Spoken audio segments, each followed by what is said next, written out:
واللبدين إثيوبيا في إيرترا جدوتي أممتي قمتا أوروباتي دابتا موتوموتا قمتو مني ياديسون دقام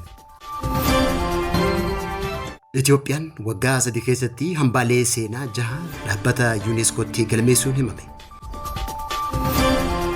منستري مومي بيا إنديا نارديرا مودين والقاي ولو بارلاما إثيوبيا رترقمونان ويا الرحاسة وانتايسا جامتيكم daawwattoota fi hordoftoota lammii miidiyaa nageenya keenya bakka jirtan maratti isin dhaqqabu kanneen amma dhageessan hanga footoo oduu keenya har'aatii amma bal'ina oduu isinitti wallabdeen Itoophiyaa fi Eertiraa jidduutti uumamtee Biriiteenii fi Turkii dabalatee biyyoota shan abbaa biyyummaa walabummaaf nageenya naannoo Itoophiyaa fi Eertiraa akka kabajamu gaafachuun dhagahame.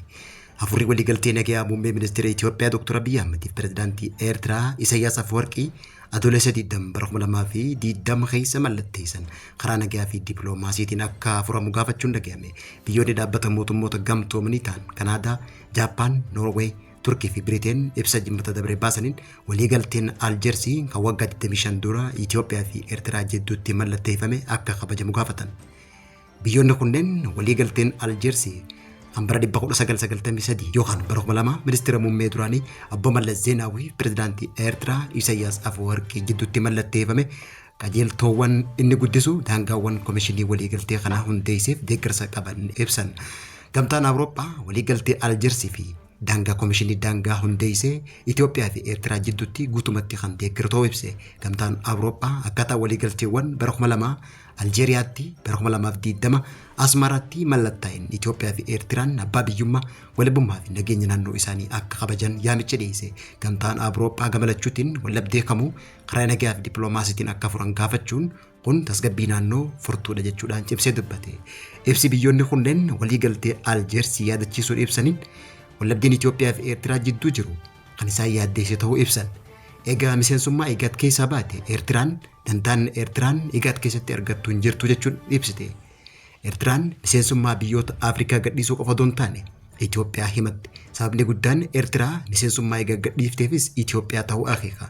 Kanaanis Itoophiyaan waliigaltee daangaa Eertiraa kan bara 2000 Aljeersiitti saraarame sarbuuf assaabumnaan qabachuuf jechuudhaan iyyatte. Iyyannaa Eertiraa kana hordofuudhaan gamtaan Awurooppaa fi dhaabbanni mootummoota gamtoomanii daangaa Eertiraa waliigaltee Aljeersii saraarame kabajamuu qabaa jechuun ibse. Kanaanis barreessaan olaanaan dhaabbata mootummoota gamtoomanii Antooniyoo Guuteres daangaan Itoophiyaa fi Eertiraa daangaa beekamtii idil addunyaatiin saraarame waan ta'eef kabajamuu qabaa jechuun ibse. Gama biraatiin ammoo barreessaan olaanaa IGAD Dr. Warqinaa Gabayyoo Eertiraan miseensummaa IGAD gadhiisutti gadda qabu ibse. Kana malees barreessaan muummichaa wallabdee biyyoonni lamaan haaromfame nageenya naannichaatiif balaa akka ta'e akeekkachiisuudhaan Itoophiyaa fi Eertiraan waliigaltee daangaa waliigaltee Aljeersii keessatti mallatteessan akka kabajan yaamicha dhiyeessuun dhagahame.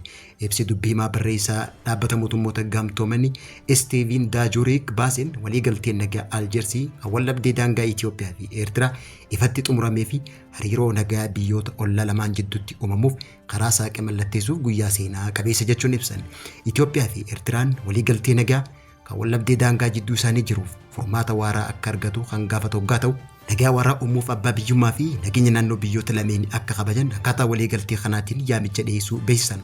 Kanumaan walqabatee Itoophiyaa fi Eertiraan hariiroo nagaa fi tumsa diinagdee waggoota 7 dura jalqaban wal fayyaduu fi guddina walii hawwuu irratti akkasumas hawaasa naannoo fi idil addunyaa waliin hojjechuu akka itti fufan barreessaan muummichaa kun cimsee dubbate. Itoophiyaan waggoota 3 keessatti hambaalee seena qabeessa 6 dhaabbata UNESCOtti galmeessuun ibsame. Itoophiyaan waggoota 3 dabran qofatti hambaalee 6 dhaabbata mootummoota gamtoomanii dhaabbata saayinsii fi aadaa dhaabbata mootummoota gamtoomanii UNESCOtti hambaa addunyaa taasisuun galmeessu abbaan taayitaa hambaalee Itoophiyaadhaa beeksise. Itti aanaan daayirektara abbaa taayitichaa obbo Eliyaas Kaasaa yaa'ii UNESCO 20ffaa dhiyeenya kana biyya Hindii Niw Deelii taa'ame irratti ayyaanni saba Walaayitaa Gifaataa kan jijjiirama baraa wajjin wal qabatu walgahii tanarratti hambaa aadaa ta'ee galmaa'uu isaa beeksisuudhaan hambaalee waggoota 3 dabran kana keessa UNESCOtti galmeessan keessaa Gifaataa seera aadaa Heerisee kan saba Somaalee kabaja ayyaana Shawaal Iidii kan saba Hararii yookaan Adaree lafa aadaa Geeda'oo hambaa malkaa Qunxurree fi Makaanaa akkasumas paarkii biyyaalessa gaarreen Baalee ta'uu ibseeti jira. Bu'aan kun kan argame biyyattiin damee turizimii fi eegumsa iddoowwan hambaa irratti xiyyeeffannoo guddaa waan kenniteef ta'uu daayirektarri kun ibseeti jira. Iddoowwan kunneen hambaa addunyaa ta'anii galmeessuun odeeffannoo isaa marsariitii UNESCO irratti argamuun lakkoofsi turistoota addunyaa mara gara Itoophiyaatti dhufan baay'atee jiraachuu gumaacha olaanaa kan qabu ta'us ibseet jira. Ayyaanni Gifaataan yeroo ragga'u gammachuun jilee Itoophiyaatti dhagaame adda duree ta'uu kan ibsu daayirektarichi bakka bu'oonni biyyoota biroo galma kana keessatti argamanis Itoophiyaan iddoo hambaa dabalataa galmeessuu isaaniitiif gammachuu qaban ibsuu ibse. Itoophiyaan saba eenyummaa fi aadaa adda addaa qabu waan ta'eef gara fuulduraattis hambaalee hedduu kan galmaa'u ta'uu hubachiiseet jira. Ministeerri muummee Indiyaa Naariindiraa Moodiin muddee 16 Itoophiyaa dhufa jaamee hawwii eegamaa kan ture yoo ta'u, muummee ministeera Itoophiyaa Dr. Abiy Ahmed waliin mari'achuun dhimmoota investimentii nageenya saayibarii irratti marii bal'aa kan taasisan ta'uu ibsame. Indiyaan yaa'ii BRICS kan bara 2026 dhufu dura taa'ummaan hoogganuuf yeroo qophaa'utti muddee 16 hanga muddee 17 daawwannaa seena qabeessa tan jalqabaa Itoophiyaatti akka taasisan Asian News International gabaaseeti jira. Daawwannaa tana duratti Itoophiyaatti ambaasaadar Hindii Aanii Kumarraahiin akka beeksisetti ministeerri muummee Moodiin investimentii qonna misooma albuuda bu'uuraalee misoomaa dijitaalaa fi nageenya saayibarii dabalatee dhimmoota biyyoota lameenii fedhii waliin qaban irratti marii bal'aa kan taasisu ta'uu hime. Ministeerri muummee Indiyaa Naariindiraa Moodiin daawwannaa isaa tanaan walgahii waloo paarlaamaa lamaan Itoophiyaa irratti haasawanii taasisaa jaamee kan eegamu waggaa ta'u, ambaasaadar Raahiin daawwannaan tun yeroo baay'ee seena qabeessa kan tumsa biyyoota lamaaniitii fi haaromsa United Nation fi ajandaa BRICS dabalatee dhimmoota addunyaa irratti qindoomina guddisuuf kan kaayyeffate ta'uu ibseeti jira. Kana malees Hindii fi Itoophiyaan karoomina biyyoota lameenii walitti dhufeenya bara dheeraa gadi fagoo fi michooma qaban cimsuuf ministeerri muummee Moodiin waggoota 15 booda ministeera muummee Indiyaa Itoophiyaa daawwate keessaa kan jalqabaa ta'uu isaati. Daawwannaan tun tumsa biyyoota lameenii cimsuuf qofa osoo hin taane ajandaa guddaa kan of keessaa qabu waggaa ta'u, daawwannaan tun dhimmoota barnoota, fayyaa, ittisa akkasumas dhimmoota naannoo fi addunyaa kan hammatu waggaa ta'u, ajandaa mariin kanneen keessaa qonna damee ijoo fi aantummaa kan qabu yoo ta'u, jireenya uummata Itoophiyaa 80 kan deeggaru waan ta'eef Indiyaan jalqabbii dhaqabummaa aniisaa fi hiyyummaa hir'isii Itoophiyaa deeggaruudhaaf fooqii aduu, girii humna aduu naannoo fi paambii aduu dabalatee piroojeektoota hedduu gamtaa aduu dhaabbata mootummoota gamtoomanii jalatti jalqabuuf karoorfachuun isii ibsameeti jira.